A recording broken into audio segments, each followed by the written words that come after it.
না দেখুন আমি বলি ব্যাপারটা, এই কোচিং সেন্টারটা এরকম একটা জায়গাতে কিন্তু নতুন।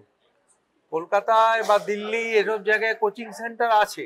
কোচিং সেন্টার মেডিকেল এন্ট্রান্সে এখন এখন যেটা হয়েছে, এখন যে সিস্টেমটা হয়েছে, এখন এই যে নিট পরীক্ষা যেটা হয় না, সেই নিট পরীক্ষাটা এমন একটা সিস্টেম আছে, আপনার যদি স্পেশালাইজ ট্রেনিং না হয়, ভালো ভালো ছেলেরাও কিন্তু ওই শুধু ট্রেনিং পায় না বলে, ওরা ঠিক গাইডলাইনটা ধরতে পারে না বলে কিন্তু অনেক ভালো ছাত্র চান্স পায় না।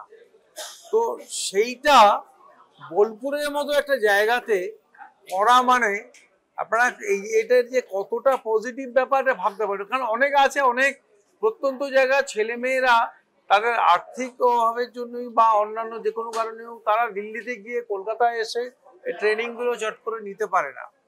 কিন্তু সেখানে বোলপুরের মতো একটা জায়গাতে এই যে কোচিং সেন্টারটা হচ্ছে, ওই অঞ্চলে যে ছেলে মেয়েরা যারা পড়াশোনা করে, ধরুন বাঁকুড়ায় কিন্তু অনেক ভালো ভালো রেজাল্ট এমনি হয়। আমি দেখেছি উচ্চ মাধ্যমিক মাধ্যমিকে প্রচুর ভালো রেজাল্ট করে জেলাগুলোতে। পুরুলিয়ায় অত্যন্ত জায়গা, কিন্তু ওখানে কিন্তু অনেক ভালো ভালো রেজাল্ট করে, কিন্তু ওরা ওই কোচিংটা পায় না।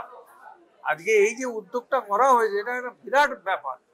এবং এর মধ্যে দিয়ে কিন্তু আগামী দিনে ওই অঞ্চলের ছেলেমেয়েরা একটা খুব বিরাট গাইডেন্স পেয়ে যাবে। অনেক দেখা যাবে অনেক ভালো ভালো ছেলে মেয়ে কিন্তু ওই সায়েন্টিফিক কোচিং এর মধ্যে দিয়ে উঠে আসছে। তার মানে বলতে চাইছেন পজিটিভ পথটা আগামী দিনে আগামী ভবিষ্যৎ তৈরি করতে চলেছে। একদম নিঃসন্দেহে, এটা কোনো এই নিয়ে ভাবার কোনো জায়গা নেই। এইটাই হচ্ছে পজিটিভ বার্তার মূল বার্তা। সেটা হচ্ছে যে সমস্ত কিছু পজিটিভ করে আগামী দিনে যারা যে জিনিসটা পাচ্ছে না তাদের কাছে সেই জিনিসটা সুলভে সহজে পৌঁছে দেওয়া, এইটাই হচ্ছে মূল বার্তা।